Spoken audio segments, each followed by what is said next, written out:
You're listening to the Betoota Advocates Weekly News Wrap on Desert Rock FM 96.5. Welcome back to the weekly Betoota Advocate Bulletin. You've got Clancy Overell, Errol Parker, Wendell, Hussey all in the booth to give you the rundown on the biggest stories of the week at our humble inland news organ. How is everyone going? How are you, Errol? Not bad, mate. It's good to see you wearing shoes this week. I think last week when you came into this recording studio here at Desert Rock FM, you came in here bare feet. It almost felt like I was hopping into a silver service taxi down there in Sydney, mate. They're all just driving around barefoot. I mean, the last cab ride I had down there, I hopped in the airport. The bloke, he said, "Oh, we don't put the meter on here anymore." I thought, I'm not very well versed in Sydney, so I thought, yeah, sure. And then he bloody charged me nigh on $100 to get from the airport down there in Sydney to News Corp in Surrey Hills, in Lefty Mordor, as they say, down there at Holt Street. He charged me $100 and he wouldn't take my FBOS card, so... War in Ukraine, I think, inflation. Yeah, look, so when you came into the booth last week and you weren't wearing shoes, it just took me straight back to Sydney, which is a place I don't like being, Clancy. Yeah, no, it was an interesting one. It wasn't tinnier in the end, but there was something going on down there. I sorted it out, a bit of kerosene and put the feet near the fire. Did you piss on your feet anyway? Nah, that's actually the petric acid. I learned a long time No, it is. ago. It works, yeah, if you piss on your feet. No, mate. Petric acid, you've fallen for it too. I've fallen for it years ago with the jellyfish stings up there in Perugian. What about you, Wendell? What's going on? Yeah, I'm good. Look, as you can probably tell from my voice, struggling this time of year, fantasising about the things I do to the man who planted all the London plane trees around the Diamantina Shire. Yeah. Hate this time of year. Yep. So lying awake. I thought you had COVID-19, but of course, that's what everyone assumes, but the new tests actually don't pick up the new variant, so it's kind of, I could have it, who knows. Oh, well. What's in the news this week? We're going to start off with some international news that has an Australian flavour, and the headline reads like this: "Bro, that one with the bright orange sauce, that's my favourite," Albanese tells Xi Jinping. Yes, it was a historic moment at the G20 this week with Prime Minister Anthony Albanese meeting with Chinese President Xi Jinping in Bali, becoming the first Australian leader to do so in 6 years. And while there was plenty to discuss in regards to the trade war and the chance of a future military war, the dialogue took an interesting turn. Correctamundo, Clance Dog. The new Australian PM apparently spent a fair chunk of time talking to Mr. Xi about how much he loves that dish with the mad bright orange sauce. Sweet and sour pork, he said.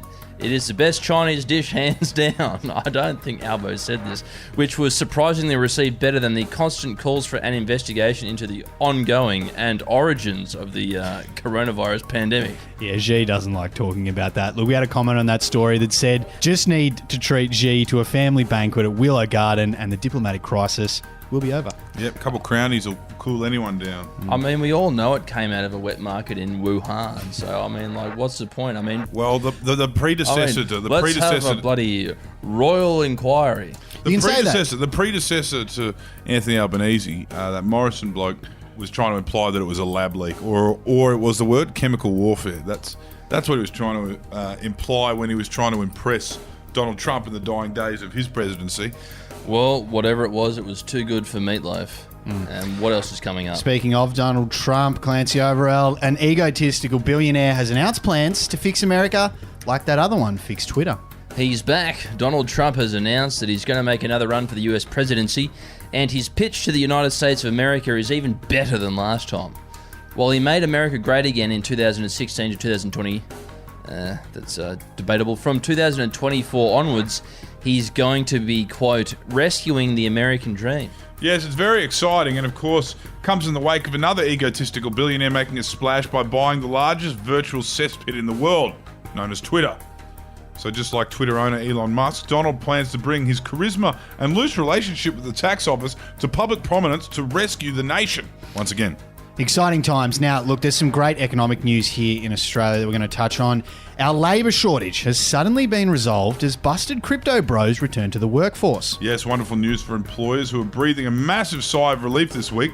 The Australian workforce has experienced a much-needed injection of skilled and unskilled manpower not seen since before the pandemic, which forced cheap migrant labourers out of jobs and out of the country for a few years. Yeah, I'd say mostly unskilled, but all of this comes as a result of the crypto market plunging lower than anyone had ever really expected. Even the staunch traditional suits who have spent years writing cryptocurrency off as a Ponzi scheme. So, with all of the crypto bros now forced to look for a real job, cafes, bars, supermarkets and factories all across the country have finally managed to fill their vacancy roles, except of course for Deliveroo, which got forced to leave the country thanks to Albo's new IR laws, which... Well, that means 15,000 more workers ready to fill the market, so it's going to get even better. Yeah, and I'm sure they are relieved to be freed from the chains of the gig economy, those poor buggers. Now, finishing up with some sports news, and every single window in the Greater Logan Shire has shattered as Samoan community have unleashed biblical semi-finals. Chee-hoo! Yes, history was made on Saturday night, with Samoa becoming the fathers of England and a record-breaking amount of glass shattering across the southeast Queensland region of Logan. That came with the Pacific Island nation beating the hosts of the Rugby League World Cup and the inventors of the game in one of the most exciting matches of the tournament. Yes, we should be quick to point out that Polynesians can live in other places other than Logan, but that landmark victory resulted in plenty of excitement from Mount Druitt to Logan to Apia. A lot of chee-hoos getting around, which is a Samoan expression, I'm led to believe, of excitement. It's since been confirmed that Sunday morning's post-semi-final celebration is the loudest chee-hoo in human history, with a piercing high pitch capable of shattering every pane of glass within 30 kilometres of the radius.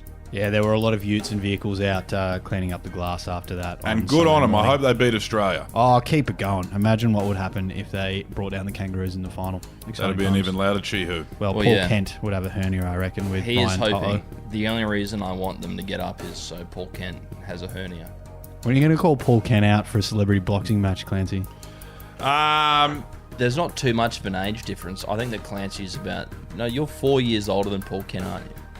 Yeah, I'm 4 years older than him, but he's obviously an athlete because he's like I would be outmatched in the sense that I've never played professional sport, and he played one match of Yeah, well, there's football one for- game of NRL separating the pair of you, so it's not too bad. Oh, mate, look, you know, He has easy to played, criticise if you haven't done it. he's played one more than you. I know, that's it. Played one more than me. I'm not going to criticise the man. He was a professional athlete back when, you know, most of his teammates were chain-smoking PE teachers. But either way, look, mate, I'll see how I go. I'm going to do this Noosa triathlon first, and then maybe we can punch on with fucking Kenty. Well, I certainly went to the Commonwealth Games for the Falkland Islands in Greco-Roman wrestling, so I guess I've got one more than Kenty, so maybe I can take him on for you. Hell, someone needs to. Anyway, that's enough from us this week. Thank you for tuning in to your favourite podcast, and to our regular listeners, thank you for your loyalty. This is Clancy Overell, Errol Parker, and Wendell Hussey signing out. Hooroo. Love you. Adios, as they don't say in the Falklands, because we won.